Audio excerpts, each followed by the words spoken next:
Comme nous avons vu au chapitre 3 de ce livre de Jonas, la prédication de Jonas a marché, entre guillemets. Les Ninivites se détournent de leur mauvaise conduite, ils changent de mentalité et Dieu décide de faire pareil. Il renonce au mal qu'il avait promis de leur faire. Il ne le fait pas. Et Jonas, comme nous avons vu au commencement de ce chapitre 4, Jonas le prend très mal, il se met en colère. Nous aurions pensé que Jonas serait content et même peut-être un petit peu joyeux. Sa prédication était efficace, des vies humaines étaient épargnées, l'ennemi du peuple d'Israël devenait moins dangereux, moins menaçant. Ils partageaient maintenant la même foi, un même Dieu. Peut-être que c'était maintenant possible de cohabiter ensemble sans faire la guerre et de vivre en paix. Il y avait beaucoup de raisons pour que Jonas soit content et même un peu joyeux. Mais non, il se fâche, au point de même de vouloir mourir.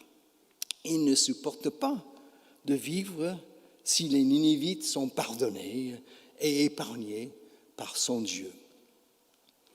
Voilà donc l'attitude de Jonas dans ce 4e et dernier chapitre de son livre. Ce matin, notre projet est de réfléchir sur le pourquoi de sa colère et de la nôtre quand il nous arrive d'être comme lui, d'avoir des Ninivites dans notre vie. Nous voulons aussi voir les moyens que Dieu et les autres autour de nous disposent pour nous faire prendre conscience de notre colère afin d'évoluer. Et enfin, nous reviendrons sur le message global de ce livre de Jonas, ce message que ce livre véhicule et sa résonance avec notre propre vie aujourd'hui. Commençons par la question de la colère de Jonas face au changement des Ninivites et au changement de Dieu. L'attitude de Jonas, quand nous entendons la lecture de ce texte, nous semble tellement injuste et même un peu ridicule. Il est incapable d'entrer dans la joie des Ninivites. Pourquoi ? Il ne faut pas oublier que Jonas était un nationaliste pur et dur. Et ce livre a été justement écrit pour les personnes comme lui. Jonas ne pouvait pas accepter que l'amour, la compassion et le pardon de son Dieu sortent des frontières d'Israël pour arriver chez les Ninivites, pour arriver chez les Assyriens, les ennemis jurés de son peuple. C'était insupportable pour lui. Et pourtant, il ressentait dès le début de cette histoire que cette issue était possible pour Dieu. C'est la raison pour laquelle il a fui. Dans son dialogue avec Dieu, il a indiqué que c'était la raison pour laquelle il avait fui dans la direction opposée à Ninive lorsque Dieu l'avait appelé. Dans sa tête, Jonas savait que son Dieu était un Dieu bon et miséricordieux, lent à la colère et plein de bienveillance, apte à revenir sur sa décision de faire du mal, apte à pardonner. C'est son catéchisme qui lui avait enseigné cela depuis son plus jeune âge. Mais sa vision politique ne pouvait pas accepter cette possibilité. Mais ce n'était pas simplement son nationalisme politique qui l'enfermait dans sa colère, c'était également un autre aspect de sa religion, de sa foi. Jonas était sans doute imprégné par une théologie de la rétribution, où Dieu est censé maudire et punir les méchants et bénir et récompenser les bons. Et dans les deux cas, il le fait, quoi qu'il arrive, sans possibilité de changement. Mais dans le cas des Ninivites, Dieu n'a pas agi selon cette théologie-là. et Jonas se fâche. Mon hypothèse pour la raison de la colère de Jonas est donc, comme je viens de dire, la suivante. Ce sont sa vision politique nationaliste et sa vision religieuse de la rétribution divine qui sont à l'origine de sa colère. Et chez nous, est-ce qu'il y a des préjugés politiques, religieux, sociaux ou autres qui nous poussent parfois à la colère et nous empêchent de partager la joie des personnes différentes de nous? Qui sont nos Ninivites aujourd'hui? C'est une question qu'on peut se poser. Dans un monde qui est de plus en plus clivé politiquement, il est très facile de se fâcher presque automatiquement avec quelqu'un qui n'est pas du même bord politique que nous. Je l'ai constaté moi-même dans ma propre attitude quand j'étais aux États-Unis cet été. Je vous raconte une petite histoire. J'étais très touché par la prédication d'un jeune pasteur dans l'église que nous fréquentons quand nous allons aux États-Unis et que nous sommes à Indianapolis. C'était une prédication sur la parabole du bon samaritain. On connaît cette histoire par cœur. C'était marrant que cela m'a touché. Mais ce pasteur nous a habilement amené à nous interroger sur justement l'identité du bon samaritain aujourd'hui dans notre propre vie. Qui est le bon samaritain pour lui? Et il nous a dit, et si c'était un partisan républicain pur et dur de Donald Trump? Voilà, il faut se mettre dans le bain, le contexte des États-Unis. Il nous a dit, ils sont aussi capables de compassion. Ils peuvent changer, ils ont un cœur. Et ils sont aussi notre prochain, même si politiquement nous pensons qu'ils se trompent. Et cette prédication m'a accompagné dans mes rencontres pendant l'été, parce que j'ai rencontré quelques partisans de Donald Trump pendant l'été, et j'ai pu peut-être les supporter un peu mieux, et surtout essayer de les aimer un peu plus justement, je crois. C'était un exemple, mais ici en France et en Europe, nous pouvons faire la même chose avec Poutine. Nous pouvons mettre Poutine dans cette question-là et des Russes pro-Poutine, même si nous pensons que cette guerre est totalement injuste et que son attitude est injuste, il est aussi aimé de Dieu. Le pardon de Dieu est aussi pour lui. Un autre exemple, cette fois-ci dans le domaine religieux, nous avons tous été choqués par l'attaque insensée cette semaine sur Salman Rushdie.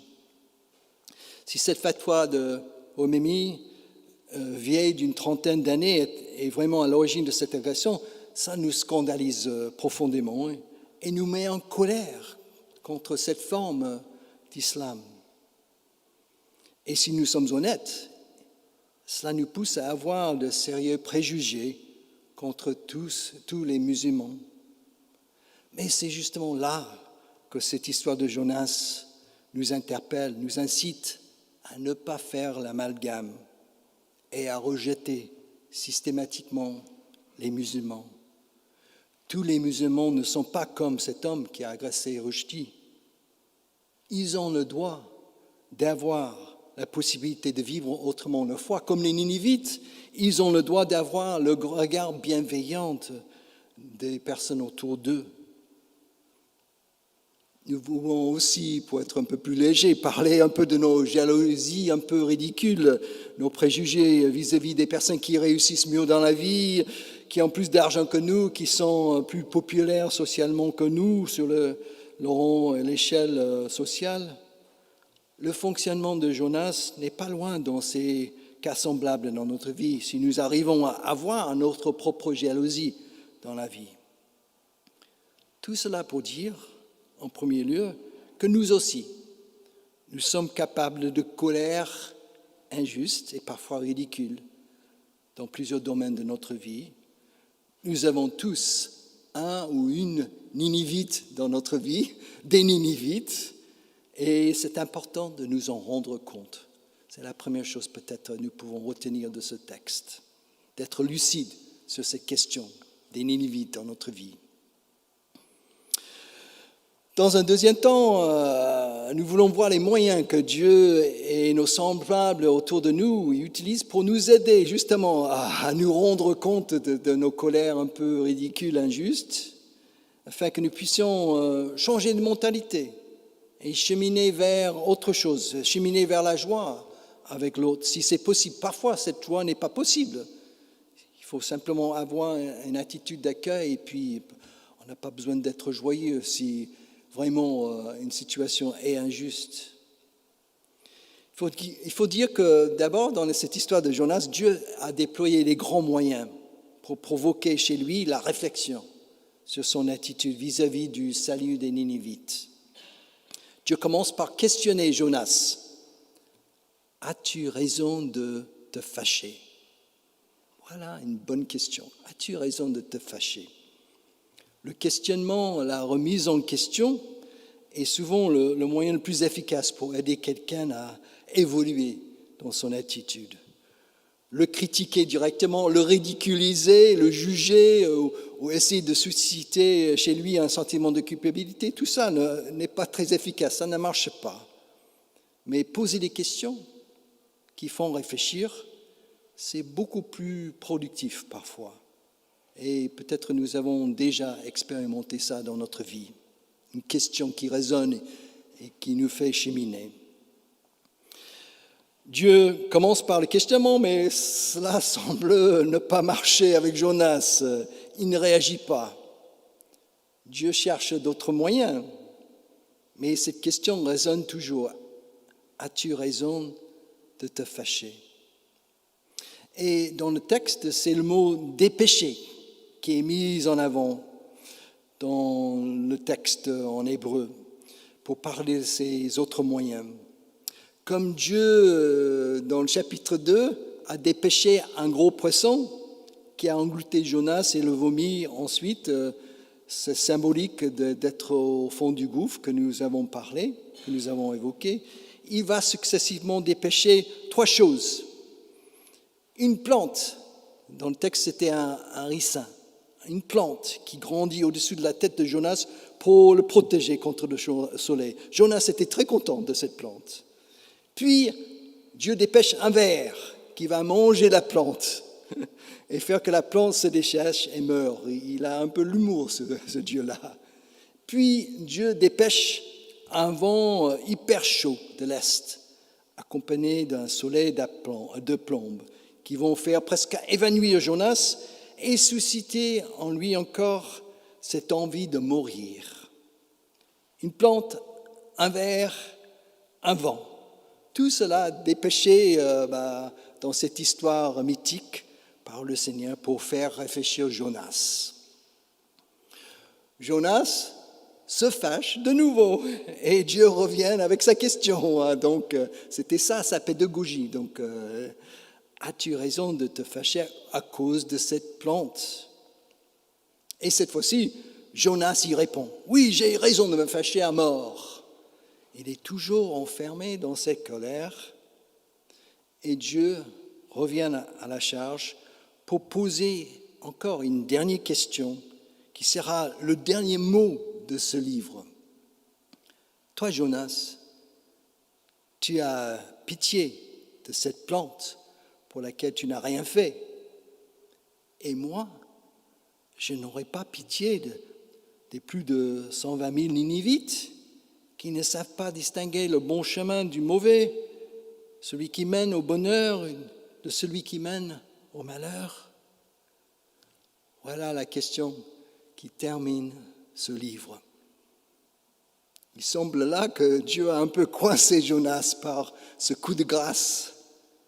Mais nous ne savons pas justement si Jonas a changé de mentalité pour se détourner de sa colère injuste et ridicule. L'histoire s'arrête là, avec cette question ouverte sur la réponse de Jonas aux différents moyens utilisés par Dieu pour le faire réfléchir. Et c'est peut-être à chacun de nous d'écrire la fin de cette histoire à partir de notre propre expérience. C'est à chacun de nous interroger sur les moyens qui nous aident à nous rendre compte de nos entêtements sur un chemin qui n'est pas bon pour nous et qui nuit aussi à nos relations avec nos semblables. Cette colère qui parfois nous prend. Le questionnement sans jugement par les personnes autour de nous qui voient notre situation est souvent un bon moyen pour provoquer ce type de prise de conscience. Et nous pouvons apprendre à le pratiquer dans nos relations des uns avec les autres. Au lieu de donner des réponses, poser des questions. Jésus l'a toujours fait dans ses rencontres. Si on lit l'Évangile, il a posé plus de questions que de donner des réponses. C'était sa pédagogie. Et comme nous le savons, il est toujours plus efficace d'arriver aux réponses soi-même. Lorsqu'on trouve les réponses soi-même, c'est plus efficace. Il faut souligner aussi l'importance de l'humour dans cette affaire. Dieu y fait fort avec cette plante, avec ce verre, avec ce vent.